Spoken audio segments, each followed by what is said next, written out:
All right, y'all. So I just baptized a brick. What do you mean by that? You don't need to know what that means, but I'm just gonna take this cash to the bank and get me something to eat, and put that money in the best savings account in the world. You know what I'm saying? If you know, you know. But I'm gonna go to Chick-fil-A and grab me, like, this Chick-fil-A had been down bad for a minute, so definitely craving some Chick-fil-A. Damn, nigga, like, alright, y'all, so I got some Chick-fil-A. Fucking up the fries on the way here. Just pulled up by the park. Probably gonna have a little conversation, you know what I mean?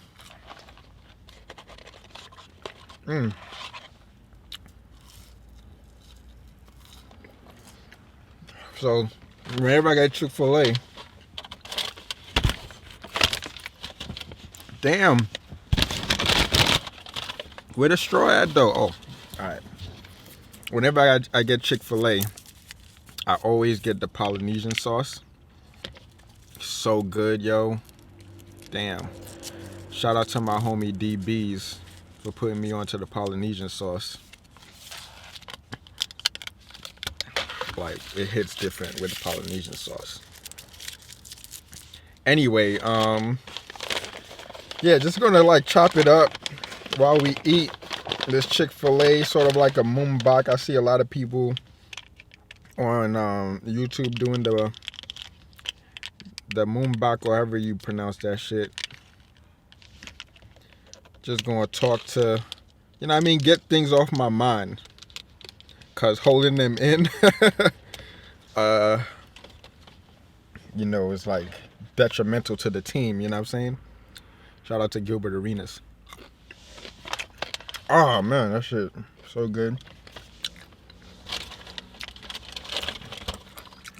Got the strawberry lemonade as well. I usually get the milkshake, but I'm not trying to fat boy, especially since I'm not exercising like I want. Ooh, real strawberries too. Anyway,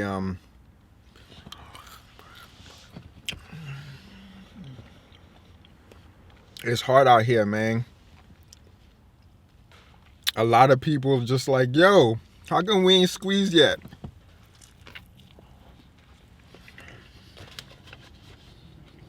And I'm like,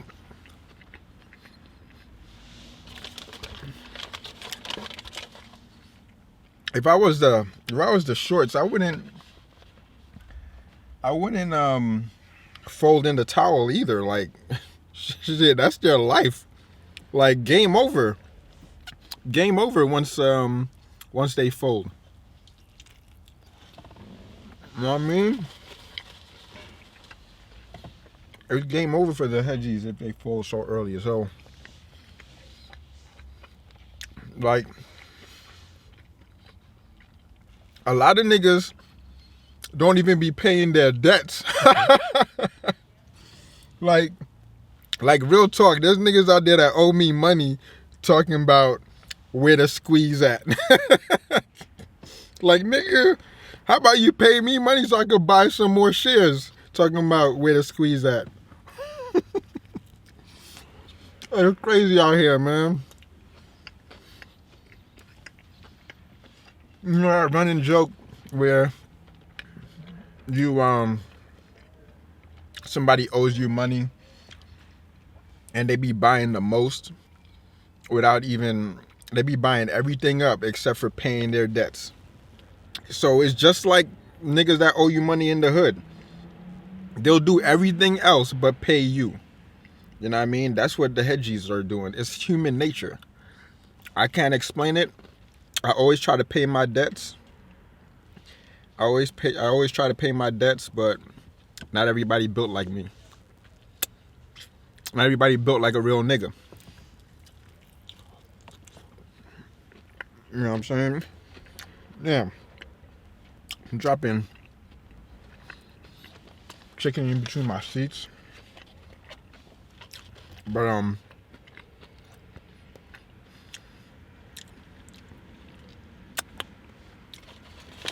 not everybody built like that, dude. But it's the same shit. Niggas in the hood will owe you money. They'll pull up in the newest Gucci, Louis, instead of paying their bills. Hedgies are doing the same. They flying in yachts. They're buying multi-million-dollar paintings and shit instead of paying their bills and paying their debts, right? So you just gotta wait them out. One thing though is everybody that owed me money hit rock bottom, and I just kept on like rising. You know what I'm saying? I don't want to get too personal, at least not yet, but those who watching, they know.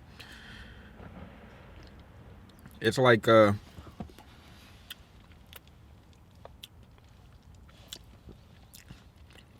they know. It's karma, man. Karma is real. So they're gonna play their games. They're gonna do the most instead of paying their bills. And when that time comes to pay the piper, we're gonna get paid.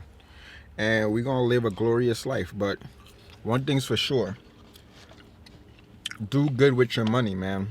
Not financial advice, but you see how greed, you see what happens with greed, right? Their greed could tear down the whole market. Put people in like shelters and shit. Yeah, it's gonna get ugly, man. It's gonna get ugly. But if you're a shareholder and you didn't sell your shirt to buy shares or put yourself in massive debt to sell shares, to buy shares, I wouldn't worry about nothing.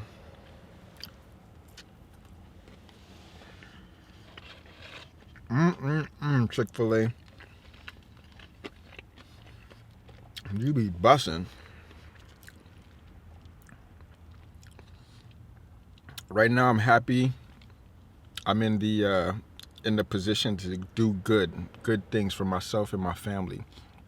Once this squeezes, I'm gonna make right by my family, yo, because what they've done for me in order for me to even get in this position, you know, like I said in the previous video, like ain't nobody gonna put you on, but you can't do it alone, right? And I definitely didn't do it alone. I've had family put me on, and it wasn't putting me on financially. It was more so like their faith and their trust in me, you know what I'm saying? It's more like their belief in me was so strong that I believed in myself. And then I was able to rise to this position. So what I want to do for them is invest back into them, you know, be the ROI that they may or may not have been seeking, but I want to be that return, because everybody wants a ROI. If they invest in you emotionally, they want an ROI. It could come in the form of anything, funds, reciprocation of the emotional support that they've given you, because everybody goes through waves, right? And I've gone through waves where I was like down bad emotionally, physically, financially, and they picked me up, always calling me King Caesar or, you know, Prince or this and that. And I'm like, yo, what do they see in me, dog, that I don't see in myself? And I went searching for what they saw in me. And slowly but surely, I started to see. So now, I want to invest. You know, right now I'm living good in Phoenix. I got my crib. I got a car, I got my family, we got a dog, everything that I could have imagined sleeping on my mother's couch, right? Everything that I could have only imagined, just sleeping in my mother's couch, just looking at garbage from her window, just imagining like, yo, what life would be like to have my own crib, have a pool, have a backyard, have a dog. I'm living that right now. And as that dream became my reality, it started to give birth to a new dream. And that's what I think got me in this play, is because it's like, yo, I need to hit a lick. I need one big hit. I need to hit one lick from my life to put my family on this time. You know, not just me. Because you know how they say money can't buy happiness? I think it can, because it'll give me that sort of like, okay, I did my best. I can't buy my problems away, or even their problems away, but I could just give them some sort of relief, because living in the hood, you're in survival mode, yo. Like, you're just like in survival mode, and you're constantly, how am I going to pay my next bill? How am I going to eat? How am I going to, how am I going to keep this roof over my head? And some of them have responsibilities for others too, right? Having babies and whatnot. So I just want to provide them some sort of cushion, some sort of relief, where they can escape that survival mode, that rat race, where they could take a breath and kind of see other things. Because one thing about survival mode, it puts on blinders. Like, you do not see opportunities out there. And I don't blame people in the hood that didn't see this AMC play, because I understand, like, until you get out of survival mode, you can't see anything else but survival. You don't see opportunities to prosper. You don't see opportunities for a healthy living, clean eating, and all that shit. All you see is, how can I survive? And it's a nasty way to live, yo. It's a nasty way to live. You can see the most beautiful human. And I've seen some beautiful people in the hood. But some years go by, you go visit old friends and family, you just see how the hood just beats them up. You know what I'm saying? The hood just eats them up, man, like a disease. And it's not necessarily like they're on drugs or anything. It's just life, man. Like here, smelling fresh air in the suburbs, feeling like Kodak Black. I'm a suburban's kid. Look at me, hey. I don't stay in the projects anymore. I'm not a project baby anymore. I'm a suburbs kid. I'm a suburban. I'm a suburban dude. You know, I'm a suburban's guy. I'm out of the trap. You know what I mean? I felt that, B. I want that for all my niggas out there, son. I want that for all my niggas, yo. I don't want my son or my daughter to want for nothing. You know, like, I don't want them to be in no survival mode. I don't want to hand anything to them, like that silver spoon shit, because that's not no way to live. I want them to understand, like, yo, this is how life should be, and this is how daddy used to grow up. You know what I'm saying? Every time I go back to the hood, I hear stories of a homeboy that I used to play basketball with, or used to ride my bike around Wingate with, is either dead or in jail, man. And it's a story as old as time, but it's like, when is that story gonna end? We're like in the world's most wealthiest nation, and yet everybody gotta live like this. You know what I mean? Not everybody, but people gotta live like this. While niggas in Wall Street are playing games like this, man, with people's savings. They're playing like, people thinking like they get this money from the government. Yes, they do, but they're also playing with 401ks and everybody's like savings and shit, retirements and shit. You know what I'm saying? I used to work a 9 to 5 where I had a 401k. And if I was stuck there, they'll be playing with my fucking money. Meanwhile, I'll be derping through life, clocking in, you know, not knowing shit going on, you know, not knowing shit going on, man.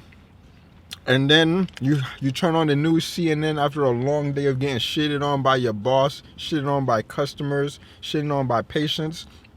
Turn on the news to see Wall Street motherfuckers took your money, your retirement, your safety net at 60, 70, and fucking playing these type of games with your shit.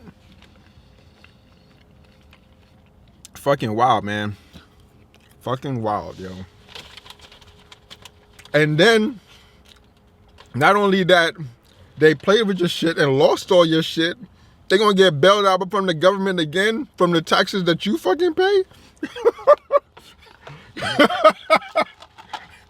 What the fuck, nigga? Nah, man. Hell nah. Hell nah, man. I want to retire my mom. I want to retire my auntie.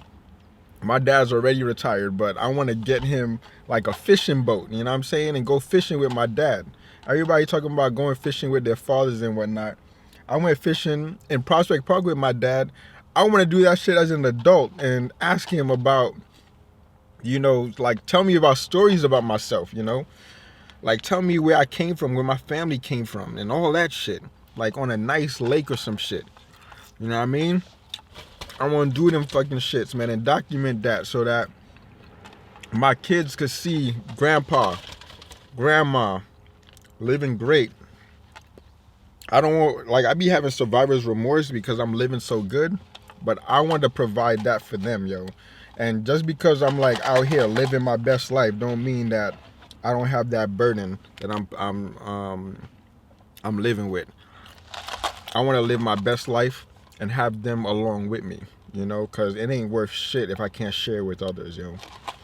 And when this shit does squeeze, that's exactly my mission, is like creating awesome, great experiences with them so that, you know, we just create awesome memories, man.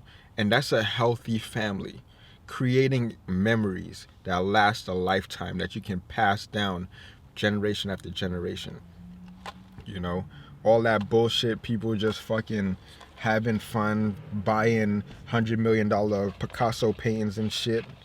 Nah, fuck that. I want to spend all that money on creating experiences and building that wealth where I can have those experiences more frequently and on demand. You know, like, hey, Dad, what you doing? Laying around the house? Here's a ticket to the Bahamas, yo. Meet me here, etc., etc. That's what I plan on doing with my tendies, yo.